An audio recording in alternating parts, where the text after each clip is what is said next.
Hey, what's up guys? Welcome back to Middle Earth, and in today's video we're going to be looking at my main, the Blue Minstrel.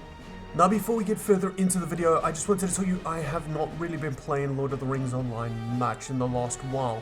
Even though I have done the raid on T5 on the Blue Minstrel and pretty much cleared all content on the Blue Minstrel, I still am not even the top Blue Minstrel with the raid group that I'm kind of playing with. So take everything I say with a pinch of salt, do a little bit of your own research, but I will try and guide you the best I can as a newer player to try and unlock the secrets of the Blue Minstrel. Now currently the Blue Minstrel is falling out of favor as the top healer slightly. Runekeepers are dominating the HPS department with their barrier and their group-wide incoming damage reductions, things like this. But with that being said, a Minstrel healer is top tier. So partnering a Blue Minstrel and a Runekeeper is a smart way to raid. I've had some guys in some of my videos say they can't even get into a group as a Blue Minstrel. You know, why is that? And I'm like, I don't know why. Why wouldn't you want a Blue Minstrel? Let's have a look at why Blue Minstrels are just so damn good. Again, nothing against Runekeepers, but I feel that Blue Minstrels have so much more to offer. I feel like the Anthem support, the extra stats, and the extra mitigations and resistances to damage is just too good to pass up. You've got so much going for you. You've got your own barrier, you've got group barrier, and you've got targeted barrier. You've got massive on-demand healing, you've got extra mitigation you can give tanks and even your own fellowship, and you've got great sustain healing for high pressure moments. The Blue Minstrel is just such a top tier healer, especially when you're in a tank group, and if you pair it up especially with something like a Guardian, you're going to be just allowing your group to have so much more flexibility. And just like with my DPS Minstrel video, having Call to Greatness on a healer is a massive DPS increaser.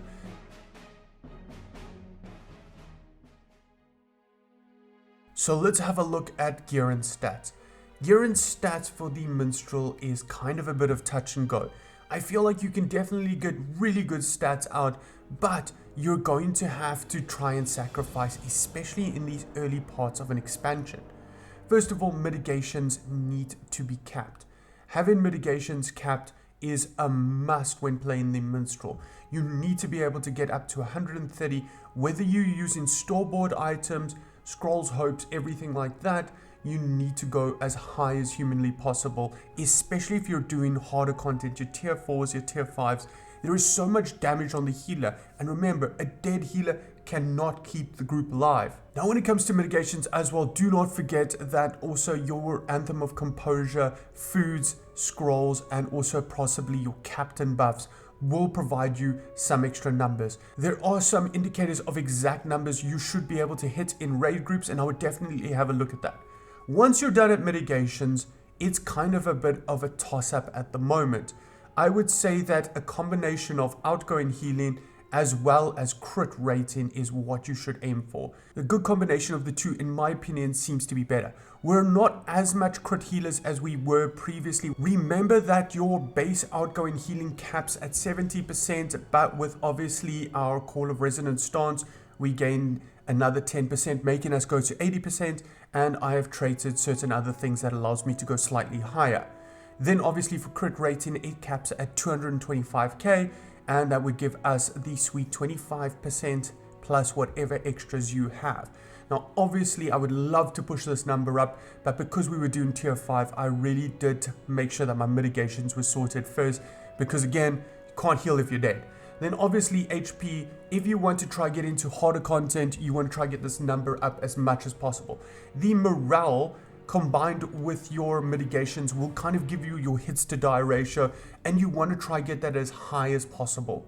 And now for gear, obviously you want to try get as much gear as possible. You want to try get the stats sorted. If you can, have a look at some of the 3-piece purple or the 2-piece teal initially. If you can try get your Call of Iowith down, that allows you to do some massive on-demand healing. Combining this with something like Court of Salvation or Triumphant Spirit can give you some great single target or group-wide healing. You can obviously go with Bolster for a strong single target followed with some great AoE. Now obviously you're going to want to try get your 6-set teal eventually, although that's probably going to be fairly tough if you don't raid as often. But sometimes what you find with some of these pieces is that they have a really strange stat combinations, like these shoulder pieces having 10k worth of finesse rating. Now obviously having finesse as a healer is not great for your stats, but it could help with your interrupt game.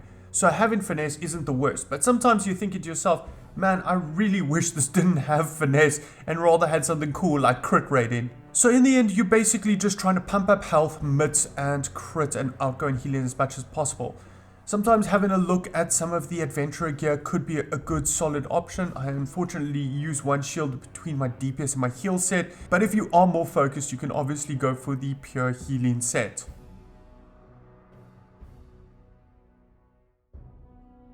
And now we will have a look at our legendary items. Now, my legendary items are probably not 100% perfect, but I don't know, I kind of like them. First of all, I like to get Heraldry of the Menenal. Now, obviously, we don't really care too much about the 3% outgoing healing modifier, but it pretty much is the only one where you can get outgoing healing, will, and vitality. Obviously, if you want something like the extra % critical chance from precision, it only comes with mastery, and to go for like so little mastery, it feels like a waste of a stat. So I like Heraldry of the Menenal as my heraldry. You can obviously have a look at one of the mitigation ones if you want to. So whether you want to go for tactical mitigations or you want to go for physical mitigations. Unfortunately, the main stat then will be like might or agility, but you will still get some use from those. Like they do give you crit and like, you know, some mitigations, but not as strong as obviously your main stat. Now obviously what we want to try do is get some strong healing options. Single target healing and as well area of effect healing are the bread and butter. Pretty much that's what we do. We single target heal and we have AoE heal. Now we don't really have as much in the way of hearts. You can find some in Fellowship's Heart, your SOS, things like that, but we've kind of moved more away from that as a minstrel. They're not as strong as they used to be. But for me, the range extension is pretty much like, it's a necessity if you raid, because there are so many times where the tanks or, you know, people are moving out to do things and you need to be able to reach one tank here and another tank there. It's just too hard not to have it. But if you don't do that, if you do like more 3-mans and 6-mans and things where people are stacked up, you can always look for other things like induction speed or, you know, heal over times or something else. Now for our words of mastery, it's pretty simple. Cry of the Chorus, getting that cooldown as low as possible, obviously as strong. Anthem duration, rally cooldown, you can see the utility. Being able to keep up anthems for longer so we don't have to think as much, being able to raise people quicker, those are strong things. Call to Eye Width, you need to have it pretty much because of also the trait bonuses. I mean, the first one for the purple and the first one for the teal is minus a couple of seconds on the Call to Eye Width cooldown. So playing around that is really strong. Hammerhand Bubble Strength is massive. It is a necessity. As well, that tactical mitigation is pretty freaking sexy. And then obviously Anthem of Composure Strength is really strong. Being able to get just a little bit extra tactical mitigations makes your job of capping mits and also your raid and your fellowship's job of capping mits a lot easier. Then for my book over here, you can see it's quite simple. Bolster Strength, Inspire Strength, Raise the Spirit Strength. That is pretty much your major AoE healing. SOS is kind of like, yeah, it's okay. Like, to be honest, it's not probably as strong as it used to be, but it's still strong. Then healing, critical, and induction crit chance. This is the first thing you should pretty much gold. Like, you need to gold this as quickly as possible. It is so strong. Being able to heal quicker, have extra crit chance on heals, as well as just crit rating, very strong. Then Triumphant Spirit cooldown and crit magnitude is massive. Like, you have to get the skill. Being able to use Triumphant Spirit more often and get bigger heals out of it is like a necessity for AoE healing. Now obviously for the Words of Craft, there is a couple of ways to go. I don't actually like the way I've gone. Heroic Precision is ridiculously strong because that gives you the extra 3% crit chance. I need that so I can crit more on my heals and get bigger heals, which keeps everybody alive. But I'm not really sure if I enjoy these induction reductions. Now obviously I like them to a degree because it allows me to heal quicker, but obviously because we have the healing reduction here and we've got so much damn healing reduction from other sources, this kind of seems like a bit of a waste. I actually, in hindsight, would probably change this to maybe something to do with, plus physical or tactical mitigations, giving me more survivability, or maybe just something else.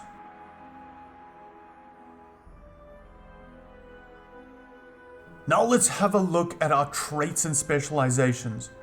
For traits, we're going to first go into our trait tree and have a look at some of the ones I highly recommend.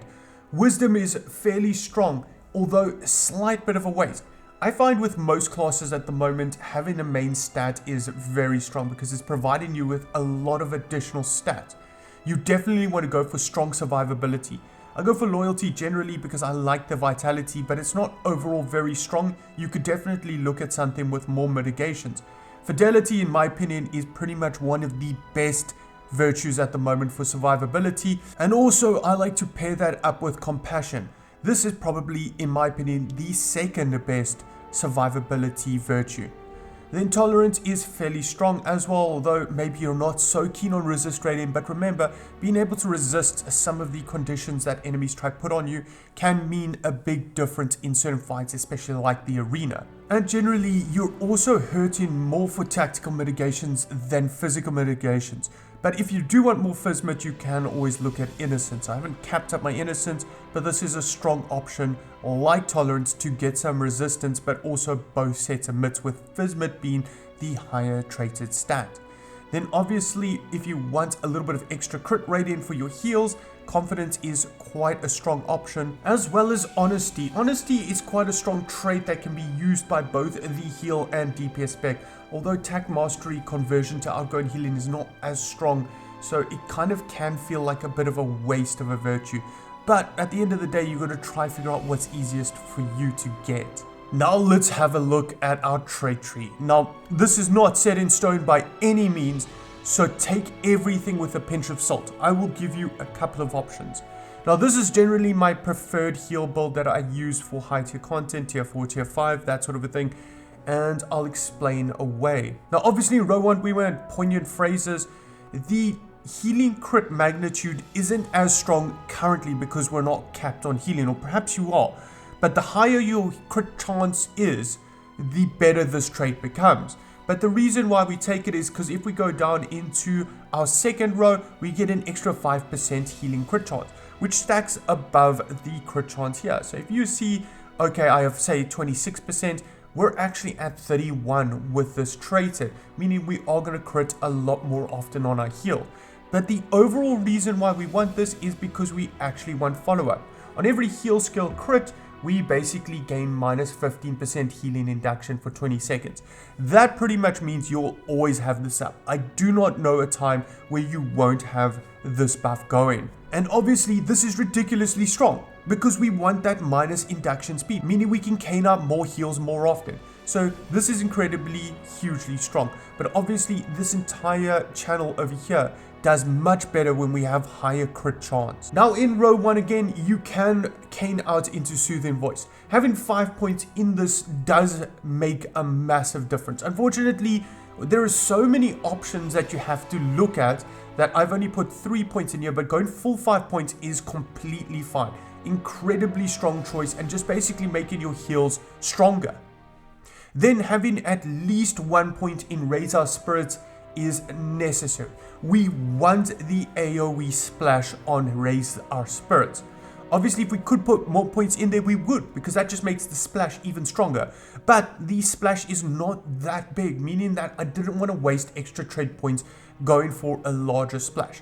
But what's great about this splash is it doesn't necessarily repeat on your fellowship. It repeats on the target's fellowship. So if you are using Raise Our Spirits in a target that is in your fellowship, the splash will adhere to your fellowship. But if it is in, say, the opposite fellowship in your raid group, the splash will go to that. And that makes it really strong for cross healing, especially in raids where, say, the other healer is struggling to keep up the group. In our group, we generally kept the Minstrel in the tank side and put the RK in the DPS side. And every now and then, the RK might be struggling for their AoEs. It's great to just throw like a Raise Our Spirits or something on the Cappy, and that just splashes onto the DPS group, making sure that they're not going down. Now in row 2, there is also this Pause for Breath. This, in my opinion, is a noob trap. although there are tons of fights where you are struggling for power, and as a minstrel, power is your number one enemy as a heal minstrel. Pause for breath just increases our power restore from using Major Ballad. You'll notice if you do use Major Ballad, you're getting some power restore. And that power restore is incredibly strong because we do struggle for power. But putting points into this just seems like an absolute waste of trade points. There's so many better options. Now, improved Bolster Courage in row 3 is just ridiculously strong. Bolster is a massive heal as well as a really strong repeating AoE heal, and that is so important for our survivability. So putting 5 points into this is incredibly strong. You can obviously pull out points out of that and put into Soothing Voice. I probably should do that, but at the moment I really just enjoy a 5 points in Bolster. Now in row 4 we have a few good options. Resonant Piercing Cry. When you crit with your Piercing Cry, you'll basically lay down an area for 20 seconds, all bolsters and raises spirits in that area become stronger. I'm not entirely sure how much stronger. I know I have traded this in the past before when there was a lot of corruption removal back in the day. Obviously, Piercing Cry doesn't remove corruptions anymore. Then improved Court of Salvation is incredibly strong. Putting 4 points into this is pretty much a necessity. When using Court of Salvation, you'll get the heal. The target will gain 1% of all the targets around them, and it will basically splash onto the fellowship just like a Raise the Spirit would. So it's really strong for cross-group healing, so you can keep the opposite fellowship alive or even your fellowship. And also because it's on such a short cooldown and it's an immediate skill, it is massive to use this as often as possible. Then another option is the improved Song of the Hammerhand. This is actually a super good trait, and I know a lot of minstrels take it, especially when you get the 4-set teal piece. This allows your incoming damage to be reduced when using bubbles, meaning that this is even stronger for just great survivability. Now in row 5 we also have Quick Melody. This is basically just minus 20% heal induction times. So yeah, really strong because we can get out more heals more quickly. Obviously super strong. Now obviously we are getting quite a large amount of minus induction time. So that means that we're getting out a lot of heals quickly, which is really great. Then another option is Greater Anthem of Compassion. You need 4 points into this because this is a super strong item. You're pretty much given an anthem that's given everybody in the entire raid minus 4% incoming damage, giving them lightning and frost mitigations. As well, you get a personal lesson threat generation, which isn't whatever, no one really cares about that, but also extra tactical mitigations. So if you know that a massive hit is coming of tactical damage, you can always pop this anthem for just kind of a bit of a burst of protection for yourself. Now in the penultimate tier, we have improved Code of Resonance. I've put 3 points into this, but I actually think that you could probably do away with this and rather maybe put it somewhere else. What this does is the incoming damage reduction buff from your Code of Resonance, it increases the duration. So with 3 points, it's increased it to 12 seconds. Now, the reason why that is quite strong is because we can team it up nicely with our Cry of the Chorus and to try and get that up. You can obviously build it up before with major ballads, things like that, but it's actually not as strong as what I thought it was initially, and I probably will take that out eventually. Then pretty much in my opinion noob trap, but if you are using major ballads, not that bad, is Inspiring Finish. This just allows basically your ballads to create a stacking buff that when you use your Code of Resonance, you get an extra outgoing healing. Now, I do not really think that is great, but perhaps the two of these can team up better, but in my opinion, I don't really like either of them. And now for your capstone, Inner Strength is ridiculously strong. This paired with your tanks, especially with something like a Guardian, is God tier. Basically, your songs are infused and you give 1% mitigations when using your Song of the Soliloquy, so your SOS skill. Being able to stack that 3 times and give someone 3% of mitigations is ridiculous. And also, this trait increases all bubble effectiveness by 15%. So this is pretty much non-negotiable. You will take this. And then on top of that, we have Legend of the Helm Hammerhand. This is also non-negotiable. This AoE bubble is a lifesaver. You're basically combining that with inner strength, and you combine that with the foresight. You get the minus 10% incoming damage on bubbles, meaning that you've got just such great group survivability. This is a necessity. Now in red, we will sneak in for critical strikes. We want the extra 5% crit multiplier. That basically just gives us some more crit for our heals. And now whatever you have not spent in blue, you will go into yellow. Having lesser Anthem of Composure is a necessity. This is massive because we're gaining tactical mitigations, we're gaining resistance, we're gaining extra mitigations to shadow, acid, fire, and we're gaining a power restore when we use this. This is how we basically maintain power, because minstrels, when they heal, eat all their power away, and so using Anthem of Composure to basically refresh our anthems is the only way you're really getting power back. Now improved Inspire Fellows, I would put 5 points into this. This basically is just a massive AoE heal, but not just that, it combines with the effects of inner strength. So this will give extra mitigations to everyone it hits. So this means that you can maintain plus 3% mitigations on an entire fellowship. That is so much survivability. So having a minstrel in a tank group is going to give the guardian the 3% mitigation, taking their mitigations to ridiculous heights, and then the other tank 3% mitigation, and then the lawmaster and the burglar and whatever you've put in there. So your survivability in that group is so strong. And now Thunderous Coders is a fairly strong option. When we put 5 points or whatever points you put into it, you basically improve coders. For Code of Resonance, what we do is we gain basically an AoE repeat heal, almost like a bolster courage or raise the spirit kind of effect. But also the more points you put in increases the coder buff potency. So that changes our incoming healing modifier from 1%, and with 5 points it will be a full 5%, making it just stronger. So that allows you to load up your coders better, and that can obviously play quite nicely when used with things like Code of Resonance, and also if you are using Ballads, Inspire and Finish. Although using Ballads is a bit of a noob trap in terms of blue healing. Now, unfortunately, you need to put all 6 points into Tactical Mastery because we want the 5% tactical mitigations. We want the survivability. Remember, we're fairly squishy as a light armor, so gaining as much mitigations as possible gives us so much more survivability. Then you have to get a greater Anthem of Prowess. What this does is basically, when used active, improves your Herald Strike, which no one really cares about, but the melee damage, the attack duration, as well as the Orcraft and Foulrot mitigations are very strong. Now, out of all the anthems, this one looks not that great, but remember the attack durations are going to help everybody, even your healing animations, as well the melee damage is quite strong. But remember that if there is a red minstrel in the group who is using the legacy that increases melee damage because it also affects greater Anthem of War, allow them to rather put this anthem up, because then it will be stronger, and you can just refresh it by using your Anthem of Composure whenever for your power usage. Now some honorable mentions. Obviously Song of Restoration is not horrible if you do need the extra fear removal, and Word Spreads is actually ridiculously strong. In fact, I would love to have put points into this. This basically allows you to increase the amount of targets affected by your Gift of the Hammerhand. That also allows you to pretty much get extra survivability, and this just makes your job so much easier. So if you can, or you want to pull points out of somewhere else, perhaps you do not want the improved Code of Resonance, this is a good option to look at.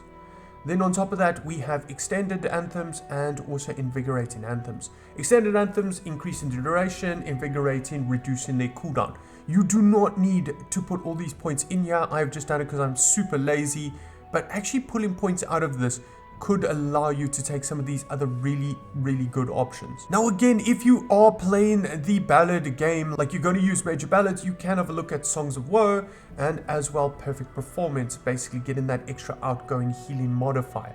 These are fairly strong options if you are using ballads, but again, I just don't see ballads being a viable healing solution. Then on top of that, we have Anthem of the Free People. This is incredibly strong just for extra damage and incoming healing. Also, do take note that there is a heal attached to it. Then Song of Aid is pretty much a necessity. That damage negation is mental, especially if you are doing tier 4, tier 5 content. Having that can be the difference between a group wipe or being able to get a kill. Then on top of that, we have a look at Tale of Tales. This is strong because as we are putting up anthems, we're basically just giving people free stats. And then your final capstone in yellow, Call to Greatness, is a necessity. Whether you're playing any minstrel, red, blue, whatever, you need Call to Greatness, because being able to reset all of these abilities like Oathbreakers and things, damage, survivability, and just an immensely strong time. Remember that this also does refresh your Legend of the Hammer Hand skill.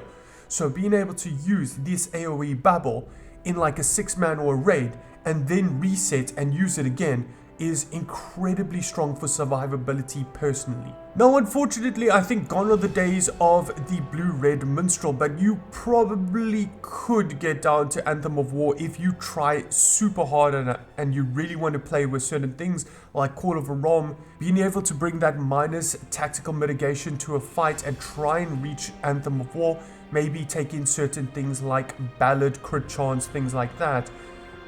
It's up to you, but I just don't see it being viable at this point in the game. Now let's have a look at the Minstrel's left traits here.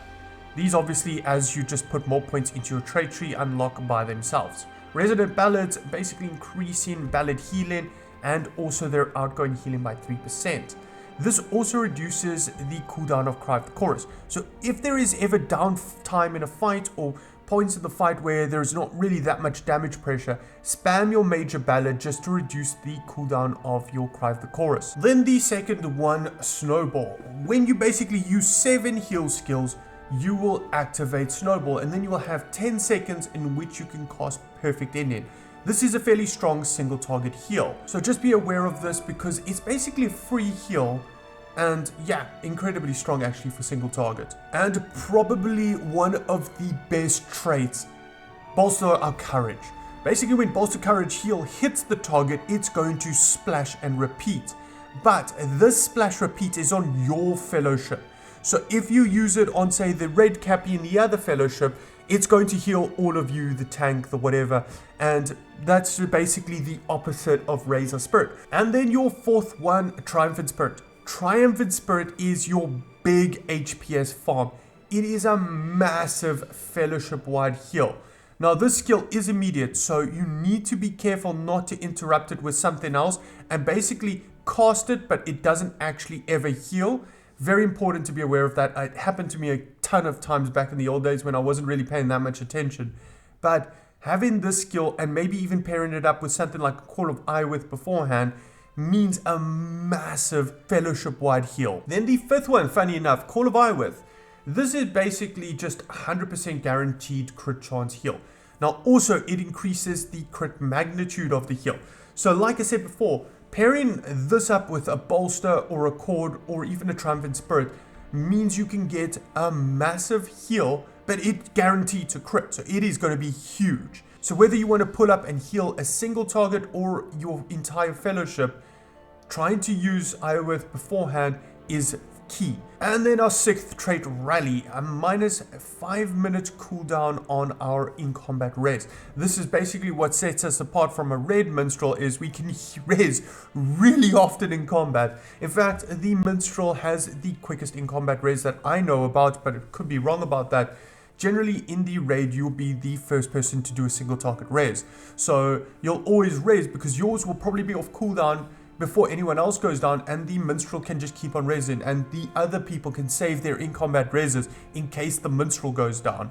And then our seventh cap, Cord of Legend, increased Cord of Salvation healing, meaning that our Cord of Salvation is pretty much almost our strongest single target heal.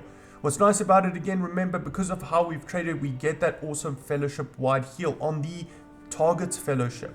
So obviously, Cord of Salvation and Bolster tend to be your biggest single target heals.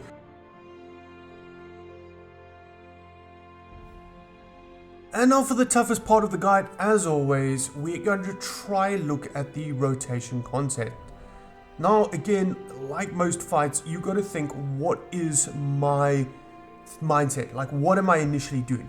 Predominantly, you're going to want to try get up your anthems as quickly as possible. because your anthems are survivability, healing, everything. So we need to try to do that. What I tend to do is before the fight starts, I try to stack up as many Inspire Fellows and SOSs as possible, especially if the tank is competent and they're not going to lose aggro immediately. The reasons why is I want to basically build up everyone's mitigations. I want to make sure that everybody is as survivable as possible. You can put obviously the Melody of Battle on the tank for the extra 3% parry chance. Now also, if you are going to be doing a fight where the tank might be moving in and out of range of you, it can be super annoying. So then just put it on yourself. This allows you to just get that extra 3% parry chance, and yes, you gain a slight bit of survivability. Who really cares? So what I like to do is do that beforehand to try build up as much mitigations as possible. Remember, we're trying to use things like our SOS and also our Inspire Fellows to build up this inner strength buff. Once we get to 3%, you're pretty much as survivable as possible before even starting the fight. So incredibly strong. Being able to throw up SOSs as well on the tank, maybe yourself and maybe one of the other targets, like if the Lawmaster or the Burglar or whoever, maybe even the Red Captain is just going to greed DPS from the beginning, try and make sure that they're the ones not going down, because that pretty much means a wipe. Then just before combat starts, I will use pretty much one major ballad. What this means is that I can cast my first anthem. Now, ballads will drop off if you're not in combat in 9 seconds. So you basically can put up one and wait 9 seconds before combat starts. Now, obviously that 9 seconds doesn't refresh from when you put one major ballad to another. It's from when you put the first major ballad on. So what I would do is say we're about to go into combat, I'll just use one and then we go into combat. Now what that means is basically that immediately I can use my Anthem of Composure, but also you can obviously put up the lesser Anthem of Resonance. Now that is strong because it's going to give us outgoing healing as well as minus skill inductions. Now that means that we are going to be healing more often. For survivability purposes, I will usually go for Composure, then immediately reset with my Cry of the Chorus, and now you've got a few options. I like to use the Anthem of Compassion because of the minus 4% incoming damage. Now pairing these two up does mean I've only got one of each, but this also means that the next time I come around, it's a lot easier. Then what you'll probably end up doing is using your prowess the next time and resetting and then using your lesser Anthem of Resonance. That way you've basically got these pairs up. Because remember, Anthem of Compassion as well as Resonance are going to stack together, and Composure and Prowess will stack together. Once I've got up these four, then I will use my next Anthem to get up 3 people. It's quite easy to actually maintain it all. But if there is that part of the fight where you're going to start and you know there's a lot of damage, you can always pre-bubble yourself with the Song of the Hammerhand. Remember, this also gives us power, so using this for some personal power is also quite a good thing. Like even if you're in a fight and you know yourself that you're not going to get hit, I will use this just to restore power on myself. And then if it is a big one for the entire group, you can always start the fight off with Legend of the Hammerhand, because this will give us a great AoE bubble for our fellowship. Remember, if you do have the 4 set, that bubble's even stronger because bubbles have the minus 10% incoming damage. And also, again, if it is one of those things where you're going to maybe have one target taking a lot of damage, you can obviously start off with Gift of the Hammerhand. The only problem with this is it doesn't go to the opposite fellowship. So if you want to say bubble the red cappy, you just can't do it and it's a bit sad. So now you've been doing that. You've basically gotten up your 3% mitigations, you're maintaining Inspire Fellows, SOSs on certain targets, and you've got all your anthems going. Now, where are you predominantly getting your heals from? Well, you're getting decent passive healing from your Inspire Fellows. That's just going to give you a nice, consistent AoE group heal. You can obviously save this for like combining to try and make sure that you're keeping your group up after a hit. But I pretty much would just cast this off of cooldown because the 6-second cooldown is actually flippin' short. Then on top of that, your bread and butter skills are going to be Raise the Spirit and Bolster. Those are going to be your big single target heals with repeating effects. Now, generally what I will do is I'll use healing on obviously whoever's taken damage. But if, say, the other healer is struggling, I will say by Raise the Spirit for the other fellowship. Now generally what I'll do is I'll maybe heal, say, the red cappy, because obviously he's got the other in combat res.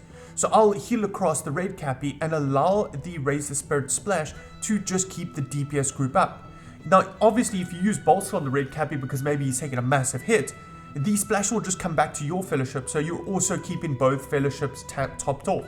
Now obviously if there are certain mechanics that you know are coming, big hits, use Call of Iwith beforehand and then either use Cord for a good single target heal or Triumphant Spirit for a big party-wide heal.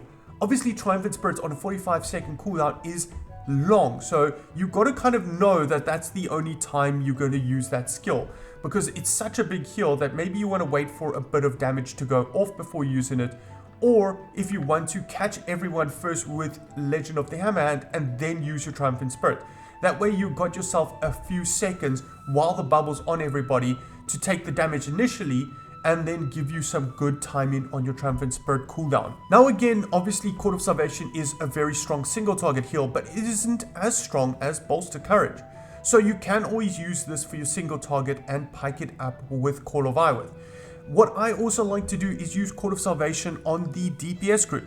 If I notice that, say, one of the DPSs keep pulling aggro or the red cappy keeps on taking hits, I will put this on them so that they can have that fellowship repeating heal is actually fairly strong. So being aware of that to obviously make sure that your other fellowship doesn't go down. There's no point having the tanks and support surviving when the DPS group is all dead.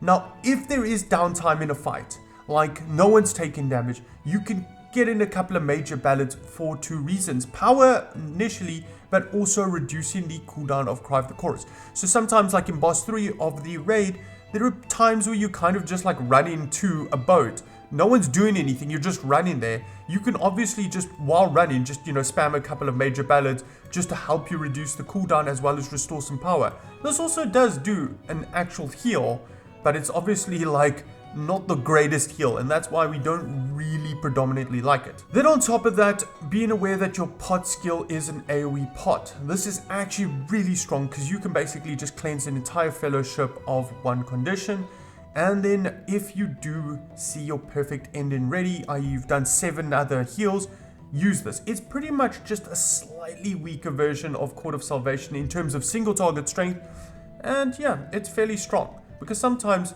bolster and cord and stuff isn't enough to pull up someone.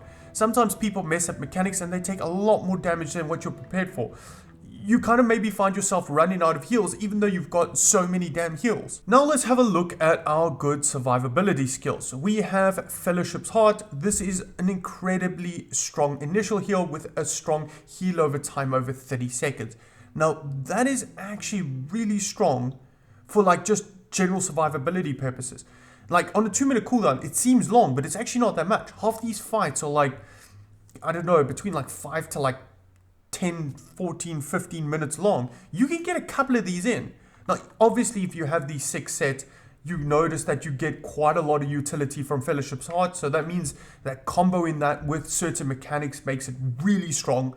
But generally what I tend to do is in high pressure moments, like in boss 3 when the ads are going to come out or the slappings are going to come out or whatever, I just chuck this down beforehand, because that way when everyone's stacked up, because sometimes the tanks have to move away from the group, I know that I'm just capping off everybody and everybody's going to be a lot more survivable.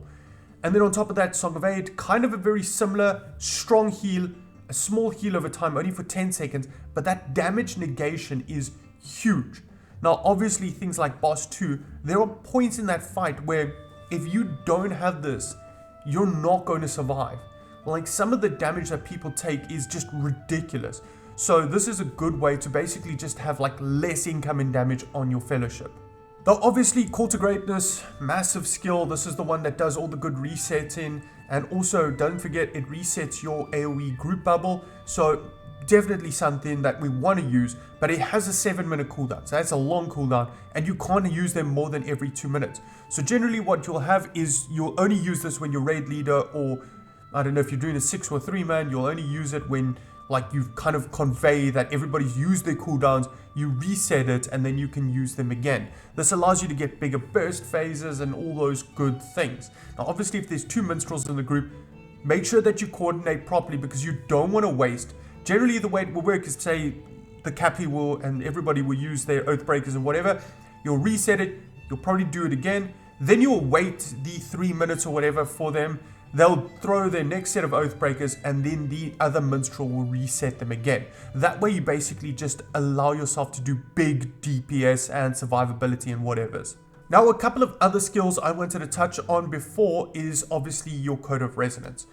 This is pretty much one of your biggest single target heals.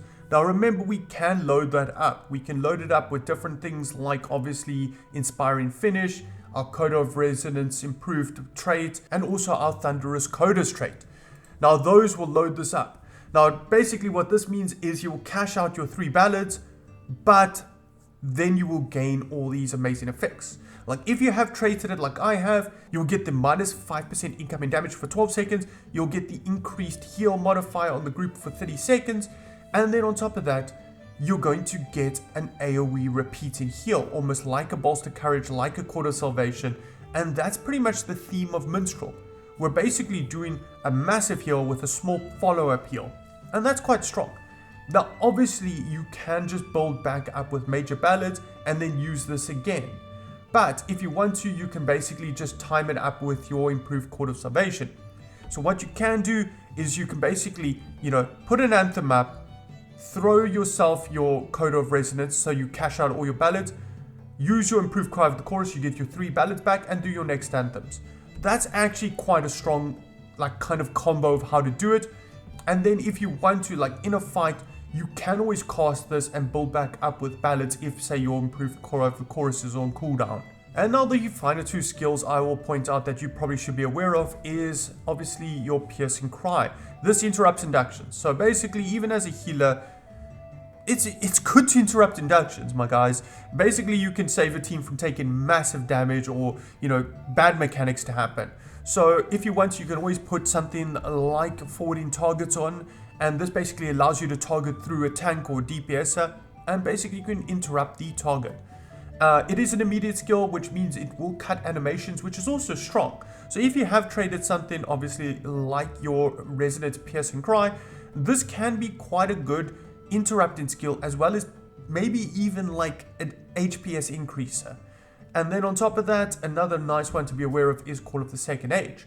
This is a 10% fellowship-wide run speed boost. Now obviously it's only 5 meters, so you have to be stacked up very tightly to get this. But even in things like Boss 3, when you're running over to the ships or whatever, or you're running from side to side, or you're switching from slap-ins and thrashers and blah blah blah, sometimes, while you're running with guys, I just throw this out because we just run in there quicker basically, maybe there's no make haste, things like that. It's always nice to be aware of that, because anything to make your run quicker and easier and more simple is good.